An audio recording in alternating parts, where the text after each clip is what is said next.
MTG Scoundrels. It's in the cardboard. Ladies and gentlemen, scoundrels of all ages, welcome back to another episode of Modern Weekly. Today on the docket, we have Black White Blink versus Amulet Titan. Getting things started here with an Urza Saga. And there is the namesake card, Amulet of Vigor.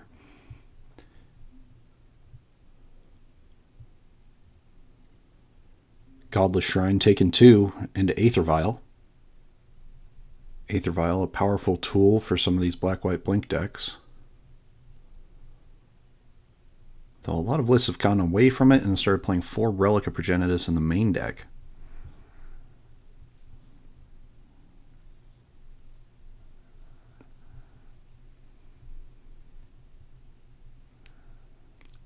Of course, the Saga here went to 2.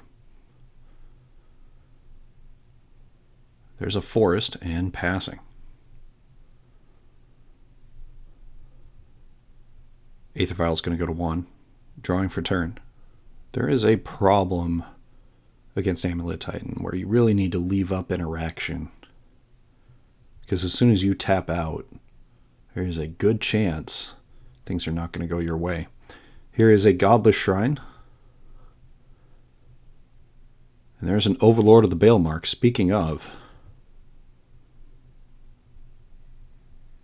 Okay, there's a Resto Angel and a Recruiter of the Guard,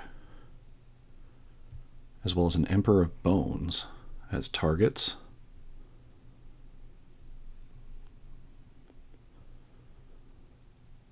Looks as though to be taking the Recruiter of the Guard and passing the turn. Saga's going to trigger. The one thing these Titan decks are going to do with those Sagas is find Amulet of Vigor. So we have 2 of them on the battlefield.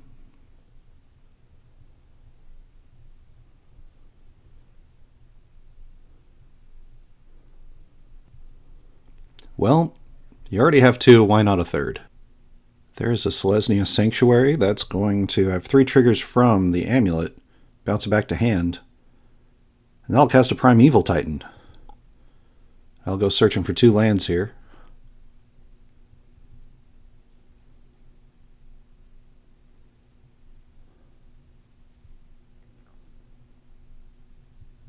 Finding a Simic Growth Chamber and a Teleria West.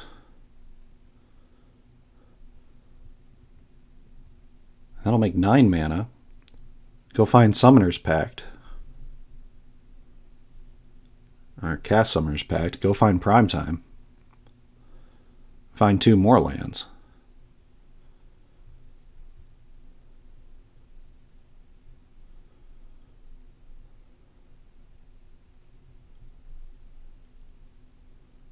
One of those probably being a Mirror Pool. And another Selesnya Sanctuary. Float more mana. Mirror Pool is going to copy a Primetime.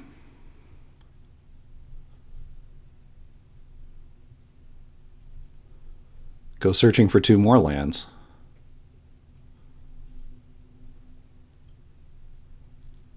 This, of course, with the bounce triggers still on the stack. Finding Hanowar Battlements. And a Valakut. Give them haste, and that'll be game. Game 1 going to Amulet Titan. Modern is in fact that fast.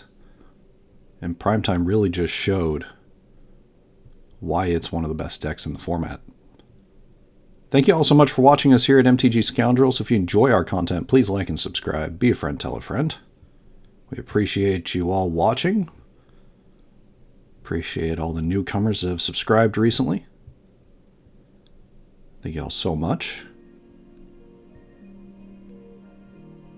Moving into our ads here, definitely check out our friends over at Arcane Artistry. They make fantastic food, clue, and treasure tokens in the stained glass style. Definitely give them a look. Link to their Etsy in the description below. Also check out our friends Warden Games, hosts of our channel, and sponsors. A wonderful place to storm out. Their store link as well as their TCG player link are in the description. last but not least, definitely check out artist of our channel, Sean Gerard. Makes wonderful art. If you're looking for presents for people or just looking to have art for your business, definitely check them out. Reach out to them. Their email is in the description. So I know I've been on a tear the last few weeks, definitely going in on the fact that Breach still needs to go. And that is still the case, but the ban announcement isn't here yet. So let's enjoy other parts of the format, as much as being positive doesn't necessarily get a ton of views or hype, and most of us really just want to be negative about whatever the best deck in the format is. I just wanted to highlight a couple of things. The metagame is actually interesting outside of Breach having a good matchup against every. Of course, Amulet Titan, shown in the video here, is turning itself into one of the prime contenders of the format. Domain Zoo has started to make a comeback, specifically being able to splash hate cards pretty well, or creatures that have hating abilities. Ruby Storm is still sticking around in the format. Azorius Control has kind of come up out of nowhere the past few weeks and really started to perform well, and we're still seeing the resurgence of Mill and Burn into these Ketramose matchups. Of course, Affinity has been starting to make a comeback lately, thanks to adopting the Breach strategy of just playing Moxamber and playing Tamiyo and Emery, which both take advantage of the card draw in Affinity as well as recurring threats. Also, just look at Kappa Cannoneer.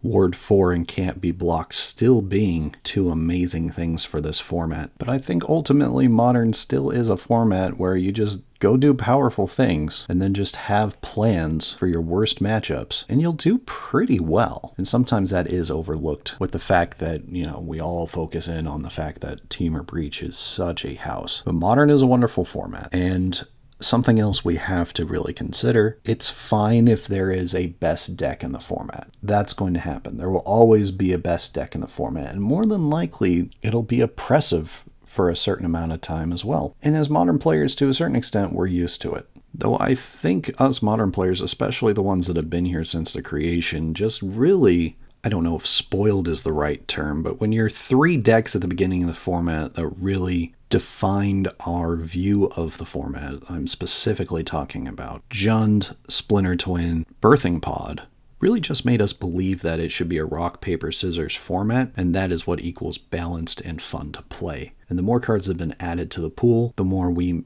in fact, can't go back to those days as much as we'd hope to, and as much as beliefs about the format from Wizards of the Coast have changed, especially with the printing of Modern Horizons and other supplementary sets, Lord of the Rings, etc. These things have really pushed us away from the original intentionality, not wanting the format to be a format that wins before X turn. So find a deck you like, get really good at it, become the menace in your F&M or your Modern Monday, and just enjoy the lunacy of it all. Because that's what we really need to do as a society anyway these days. Specifically laugh at ourselves at how seriously we take cardboard. Anyway, thank you so much for listening to the ranting monologue portion of my videos. I like to do them, and adding extra content for you guys is great. Let me know if there are topics you guys would like me to cover. We generally just try to stick with Modern and things that affect Magic as a whole. So yeah. Obviously, some of you guys see the irony in some of the comments, and I'm very happy you guys notice that.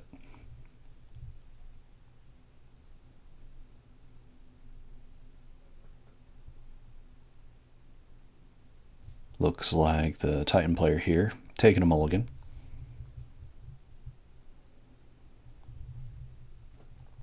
The black-white blink player probably bringing in a certain amount of land hate, as well as focusing on hands that can easily get rid of primetime and respond to Aftermath Analyst.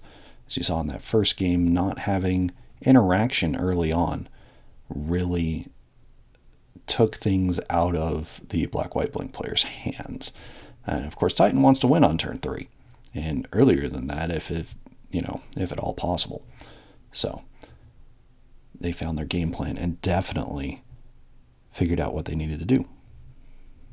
Ooh, looking like going to 5 here for the Titan player.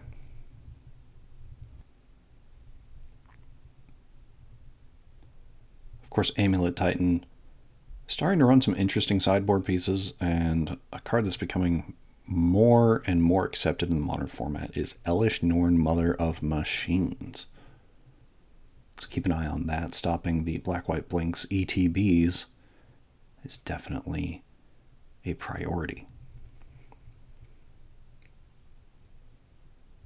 Though it can create some awkward situations in terms of the double sack, well, not double sack triggers, but specifically the double ETB bounce triggers, things of that nature.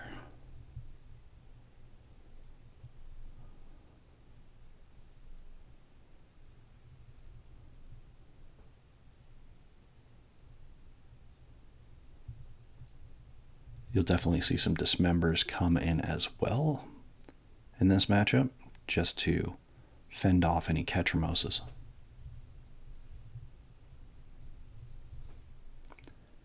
Starting with the Marsh Flats and passing.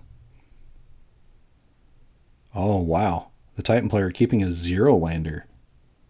You don't see that every day.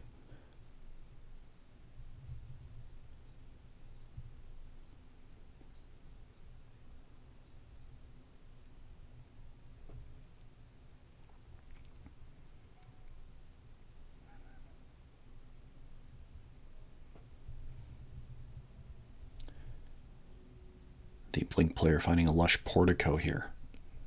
Now, I believe this Blink player specifically is running the Lush Portico simply because they do not have access to Shadowy Backstreet. Turns out everybody wants that card right now. And good reason. Surveilling in your colors is great.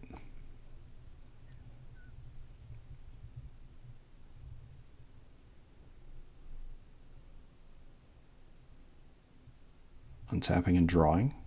Oh, there's a Witch Enchanter that got drawn. There's a Silent Clearing and passing. Crumbling Vestige. That'll make a mana, and casting an Amulet of Vigor.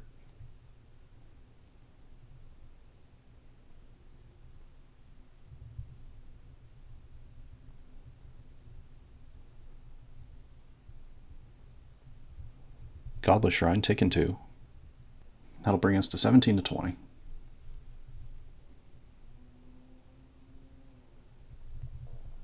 And here's a Wrath of the Skies, taking 1 off the Silent Clearing. Just trying to get rid of the amulets. If you have an opportunity to get rid of one, generally you just go get rid of it, as it will slow down their game plan considerably. Speaking of, there's a bounce land of the green-white variety.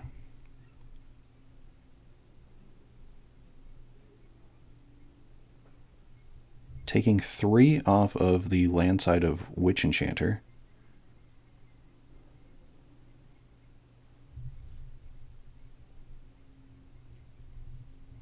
And casting a Ketramose, the New Dawn.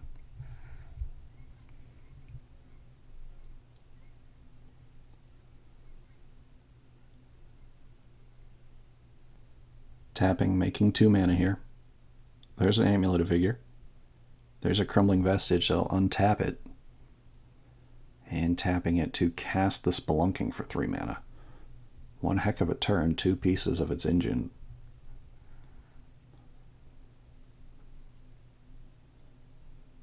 Untapping here, drawing. There's an important hate piece. Well, hate is strong, but just instant speed reaction to primetime. And also other threats is a good thing to have.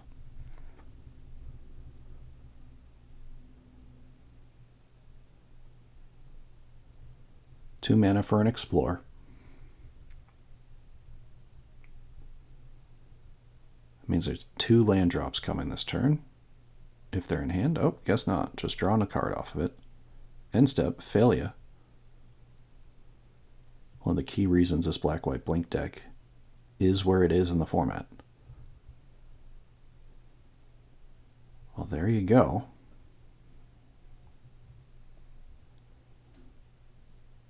A Bogart Trawler. pretty strong option into possible land loop shenanigans.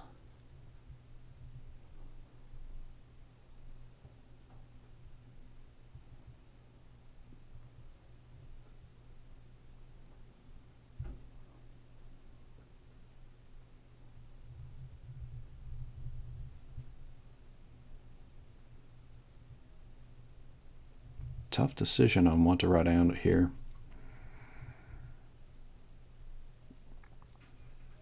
Though you do have access to at least 1 mana for an ephemerate in hand.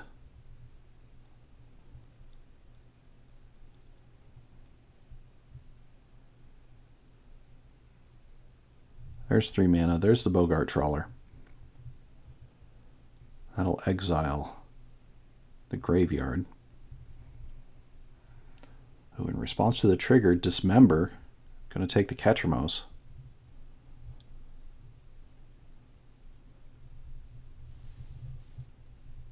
Already took a life off the Ketramose here. Oh man. Looking like I forgot to draw a card. That's unfortunate.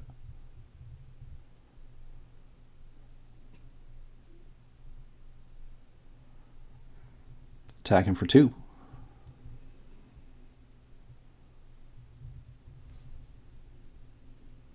I'll bring us to 12 to 14.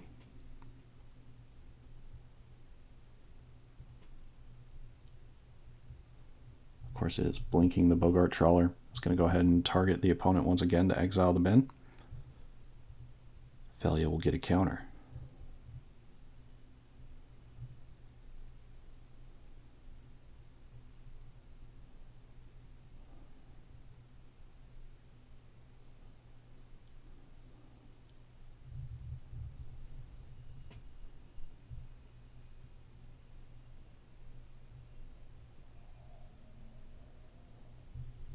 Tapping for 1. Another Amulet of Vigor. The no-land hand starting to develop. There's an Explore.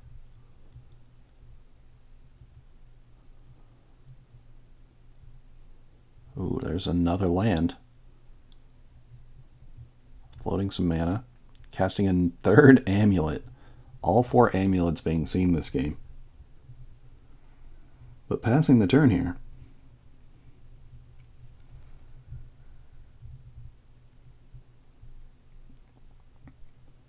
There's a White Orchid Phantom hitting the bounce land. So the Titan player here going to go find a basic land.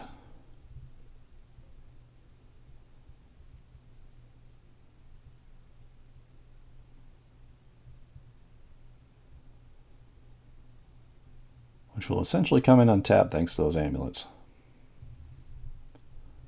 The Thalia is going to blink the White Orchid Phantom.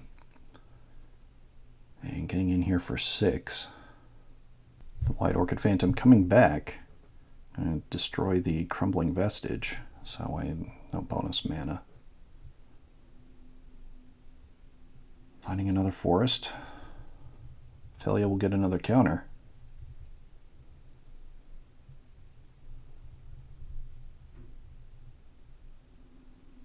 And probably passing the turn here.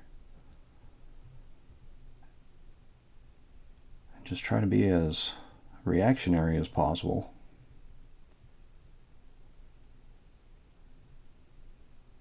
There's a Hand War Battlements into Escape Shift.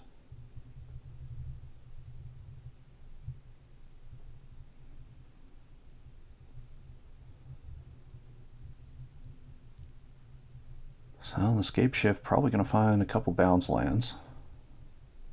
And a Teleria West for sure. Oh, and definitely going to find those Lotus Fields.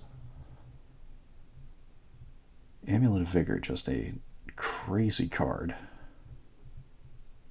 Allowing you to stack the triggers to make a ton of mana.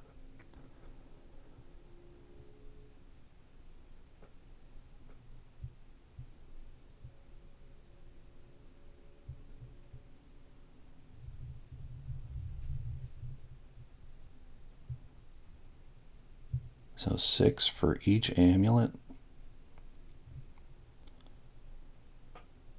And then 6 off the bounce land and 3 off the Teleria West. Sacking all the lands and transmuting the Teleria West. Sacking specifically to the Lotus Fields. There's a Summoner's Pact. There is a Primetime.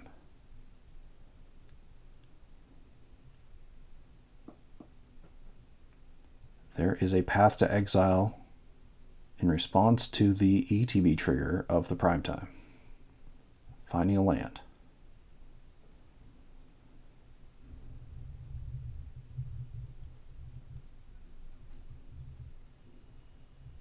But getting Primetime exiled and off the battlefield, very important here.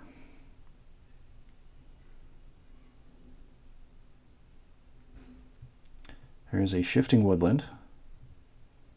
One of the key pieces needed for the Aftermath Analyst loops.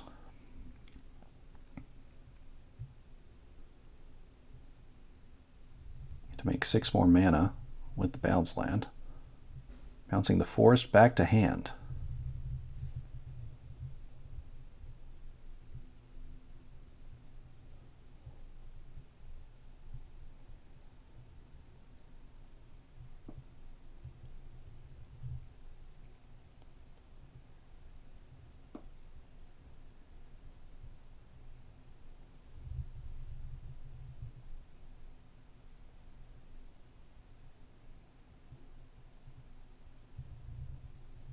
So, Shifting Woodland here.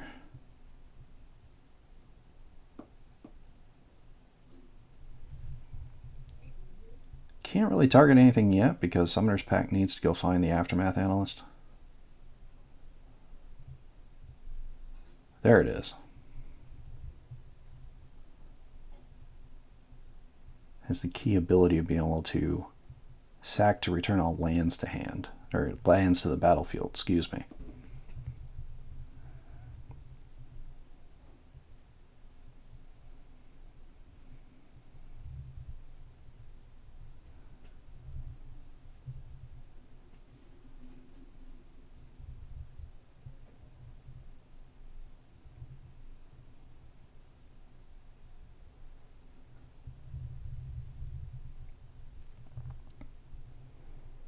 Milling 3 cards.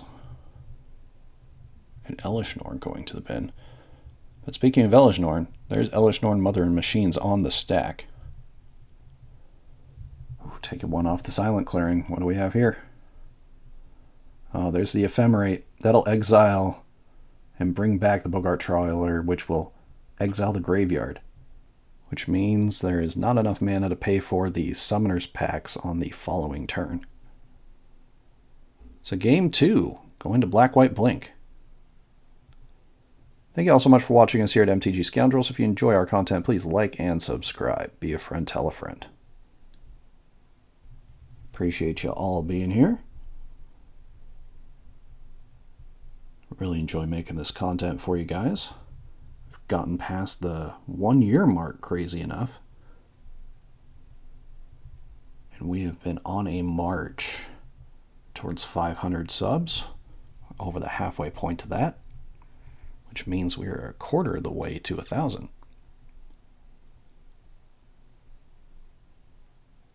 Now definitely check out our social media. We of course have Blue Sky, Twitter, and of course Facebook, all at MTG Scoundrels. Happy to interact with you guys on there. So we'll be doing more interacting over on Blue Sky.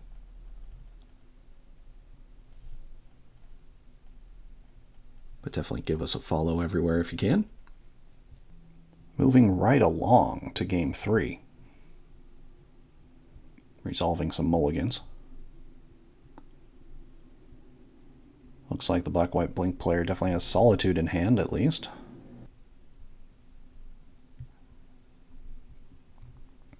Titan being on at least 6 here.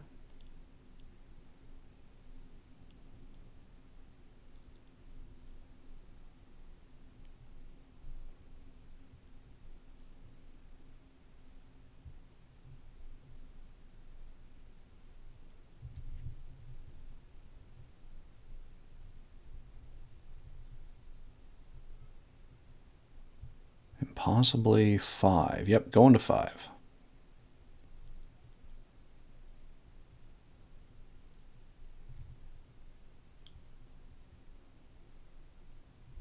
Titan starting off with a shifting woodland and passing the turn.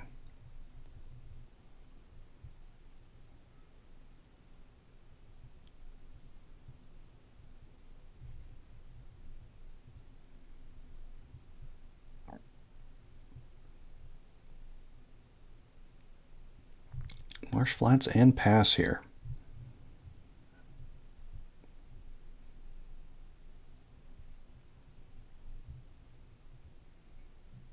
There's a crumbling vestige. That'll make a mana. And looks like we'll go right into an explore.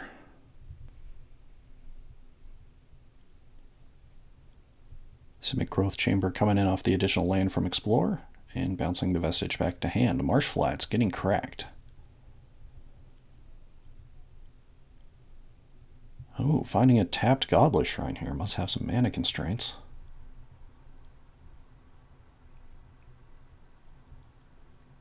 That'll bring us to 19 to 20.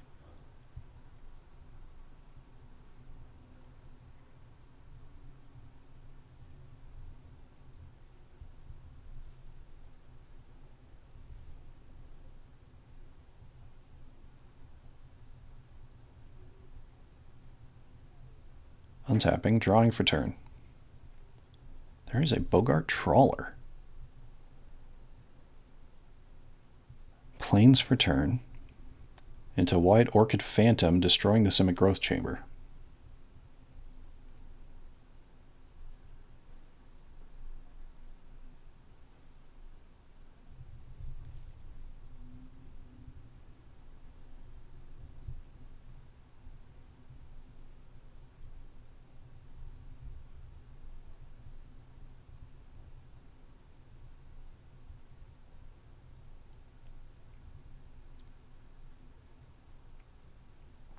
Crumbling Vestige, that'll make a mana. Into Spelunking. Drawing a card. And pass on the turn.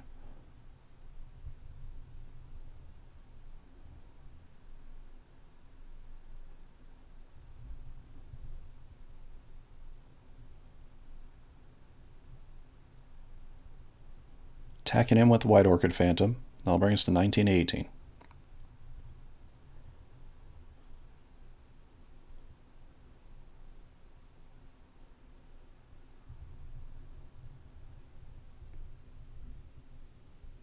And passing. Really holding on to that Bogart Trawler.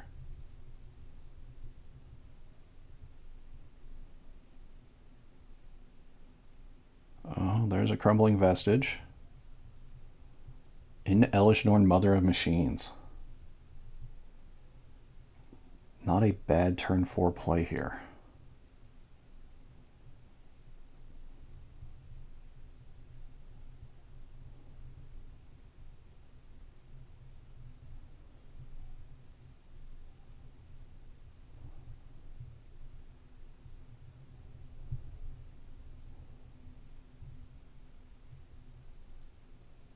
Deciding to use the Ephemerate to blink the White Orchid Phantom to destroy the shifting woodland.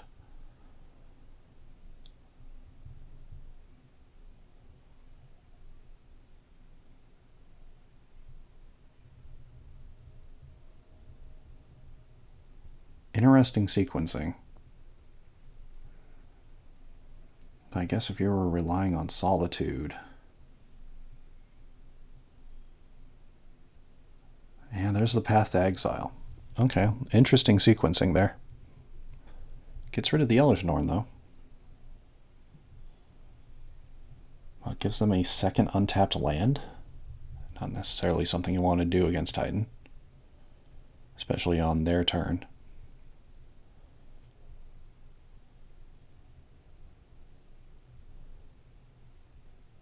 Ephemerate here. Going to go ahead and get cast, blink the White Orchid Phantom, destroy another land. Oh, no. Dismember is going to take care of the White Orchid Phantom. So I'll bring us to 19 to 14.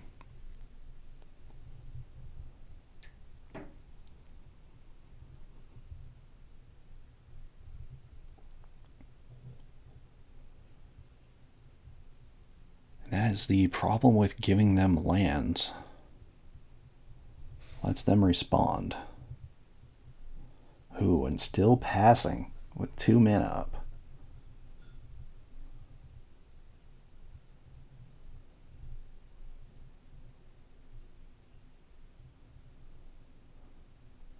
Oh, there's the second Elesh Norn Mother of Machines out of the board.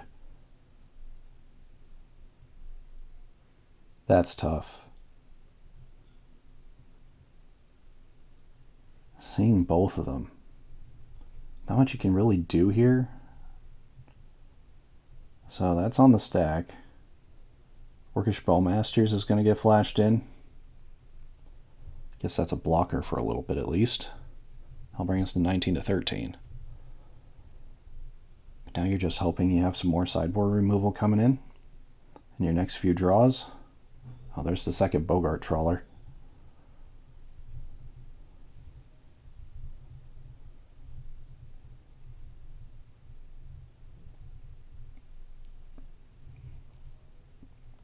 That's unfortunate. Just going to play it tapped in shame and say go.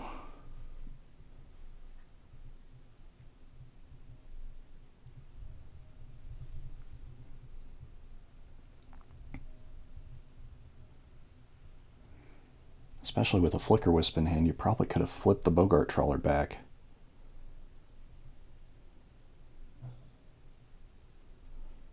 There's Escape Shift.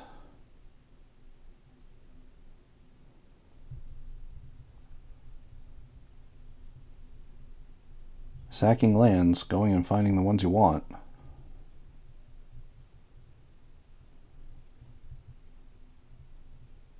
Of course, one of them being Teleria West. So in a lot of ways at this point, it's just a matter of what way the Titan player wants to win.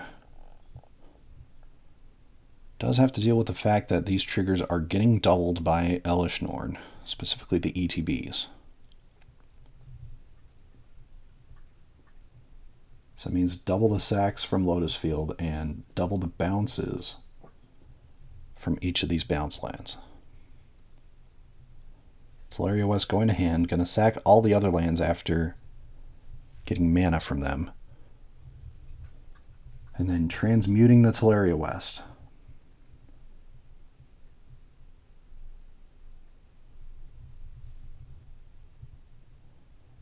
There's a Summoner's Pact. That's going to find an Aftermath Analyst.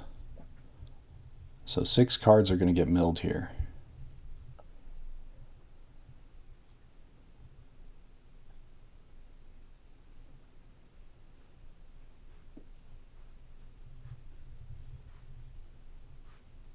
Ooh, missing the mill trigger, it looks like. Oh, that's unfortunate. Remember everyone, pay attention. Elesh Norn does double all the ETB triggers.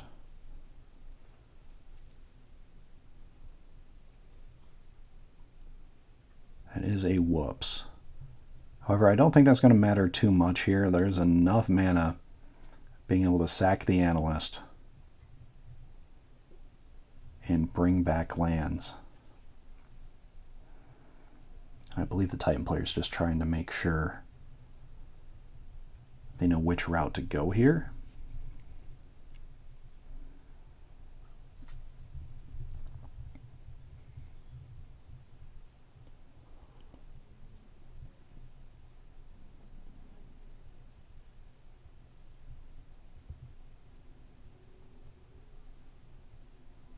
That would be my guess.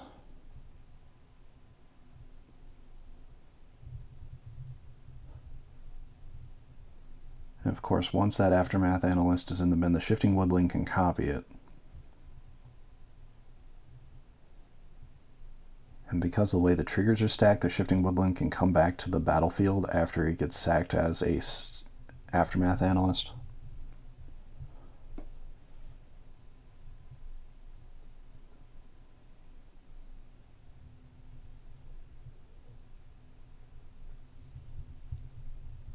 Of course, just doing a ton of math. Plenty of mana to work with. And thanks to spelunking, everything's coming in untapped. So that isn't the issue, it's just a matter of what way they want to go. Once again, remember your mill trigger.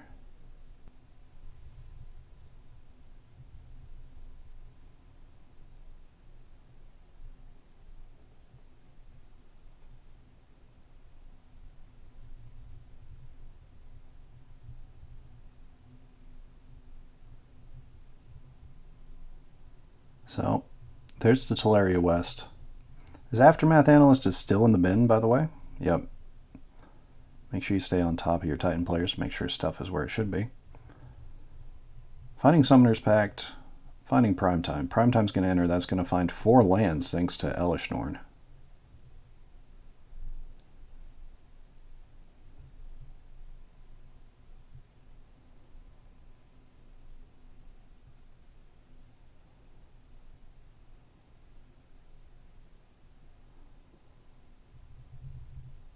Of course, making sure they know which lands are still in their deck.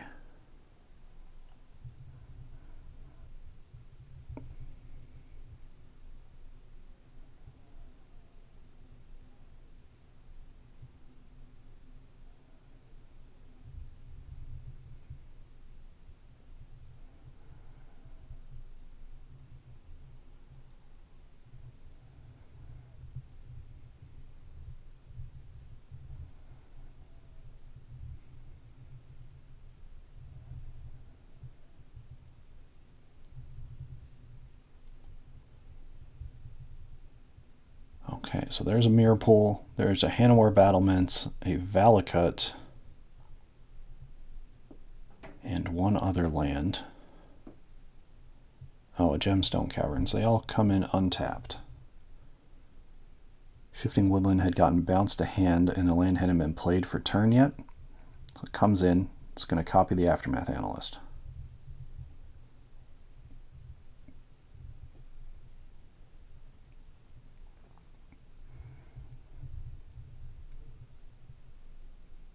Which will sack and bring everything back, including the Shifting Woodland. Now it's just a matter of floating the correct amount of mana, making sure Teleria West gets bounced to hand,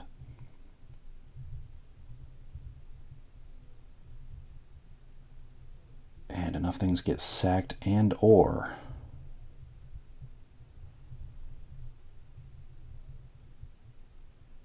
bounced to hand. Now there's a lot of things on the stack here which give some room for the Shifting Woodland deck, or specifically room for the Shifting Woodland to get activated.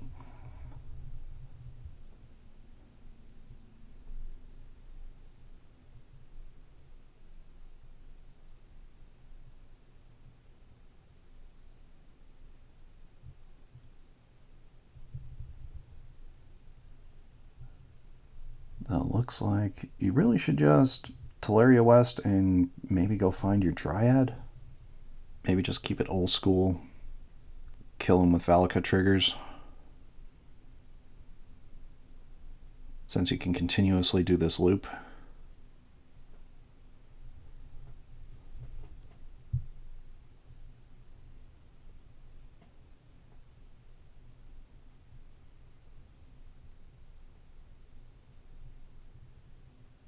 Mirror Pool, I'm going to make another copy of Primetime.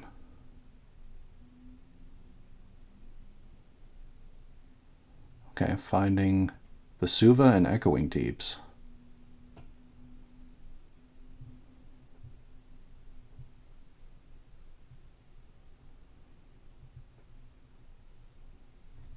Copying Lotus Fields?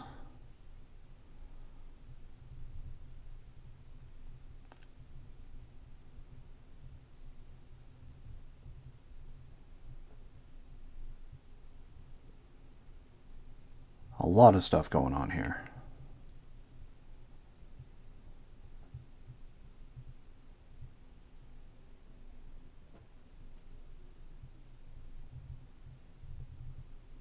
Floating all the mana.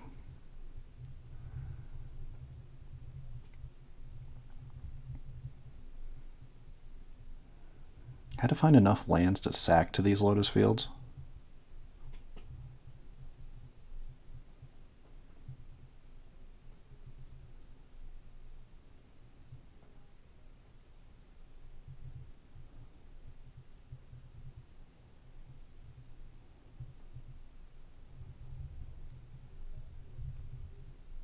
Teleria West. Getting transmuted. Finding one of the last Summoner's Packs in the deck. There it is. Finding the Dryad. And that's the way ultimately we'll go here. Sacking the Shifting Woodland. Stacking all of those Valakut triggers. Thanks to every land being a mountain. And that should do it. Game, set, match, going to Amulet Titan. Thank you all so much for watching us here at MTG Scoundrels. If you enjoy our content, please like and subscribe. Be a friend, tell a friend. And we will see you all next week.